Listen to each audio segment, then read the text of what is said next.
ರಾಜ್ಯ ಸಹಕಾರ ಮಹಾಮಂಡಳ, ಜಿಲ್ಲಾ ಸಹಕಾರಿ ಯೂನಿಯನ್ ಹಾಗೂ ಸಹಕಾರ ಇಲಾಖೆ ಸಂಯುಕ್ತ ಆಶ್ರಯದಲ್ಲಿ ಬಡಗವೆಟ್ಟು ಸೊಸೈಟಿಯ ಜಗನ್ನಾಥ ಸಭಾಭವನದಲ್ಲಿ ಜಿಲ್ಲಾ ಮಟ್ಟದ ವಿಶೇಷ ಸಹಕಾರ ತರಬೇತಿ ಶಿಬಿರ ನಡೆಯಿತು.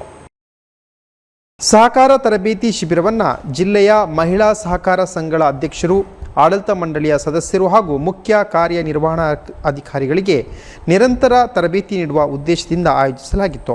ಕಾರ್ಯಕ್ರಮ ಉದ್ಘಾಟಿಸಿ ಮಾತನಾಡಿದ ಜಿಲ್ಲಾ ಸಹಕಾರಿ ಯೂನಿಯನ್ನ ಅಧ್ಯಕ್ಷ ಜಯಕರ್ ಶೆಟ್ಟಿ ಇಂದ್ರಾಳಿ, ಸಹಕಾರಿ ಸಂಘಗಳ ವ್ಯವಹಾರದಲ್ಲಿ ಎದುರಾಗುವ ಸಮಸ್ಯೆಗಳನ್ನು ಪರಿಹರಿಸಿಕೊಳ್ಳಲು ತರಬೇತಿ ಅಗತ್ಯ.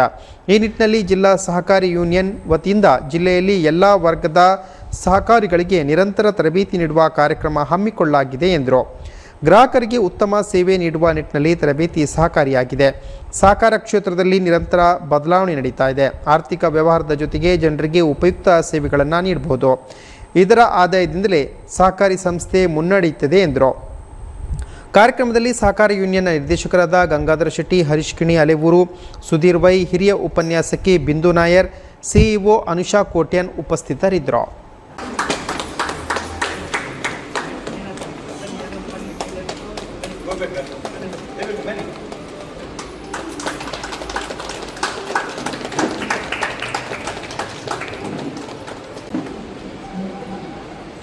ನಾವು ತರಬೇತಿ ಮಾಡುವ ಸಂದರ್ಭದಲ್ಲಿ ಅವರು ಯಾವ ಸಂಸ್ಥೆಯ ಪ್ರತಿನಿಧಿಯಾಗಿ ಬಂದಿದ್ದಾರೆ, ಕನಿಷ್ಠ ಒಂದೊಂದು ಸೇರಿಕೊಂಡಾಗ ಒಂದೊಂದು ನಿಮಿಷದಲ್ಲಿ ಅವರ ಸಂಸ್ಥೆಯ ಕಾರ್ಯವೈಖರಿ ನಾವು ತಿಳ್ಕೊಳ್ಳಿಕ್ಕೆ ಬಹಳಷ್ಟಿದೆ.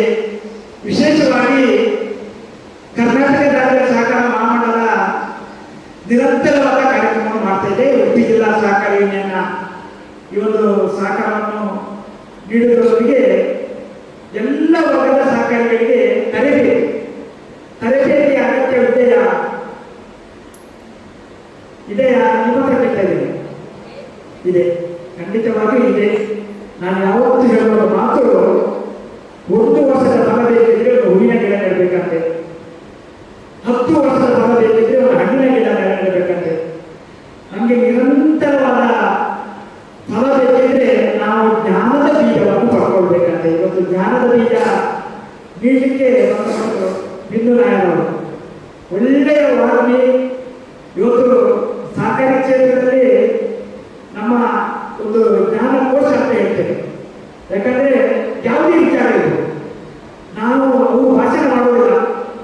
ನಿಮ್ಮ ದಿನನಿತ್ಯದ ವ್ಯವಹಾರಿಕ ಜೀವನದಲ್ಲಿ ಸಹಕಾರಿ ಸಂಸ್ಥೆಯಲ್ಲಿ ಅದು ಆಡಳಿತ ಮಂಡಳಿ ಸದಸ್ಯರಾಗಿರ್ಬೋದು ಅಥವಾ ಮುಖ್ಯ ಕಾರ್ಯನಿರ್ವಹಣಾಧಿಕಾರಿ ಇರ್ಬೋದು, ನಿಮಗೆ ಏನೆಲ್ಲ ಸಮಸ್ಯೆ ಬಂದಿದೆ, ಅದಕ್ಕೆ ಯಾವ ರೀತಿಯಲ್ಲಿ ಪರಿಹಾರ ಎನ್ನುವಂಥದ್ದು ಒಂದು ರೀತಿಯ ಸಂವಾದ ಆಗಬೇಕು, ಭಾಷಣ ಆಗಬಾರ್ದು ಅಲ್ವಾ.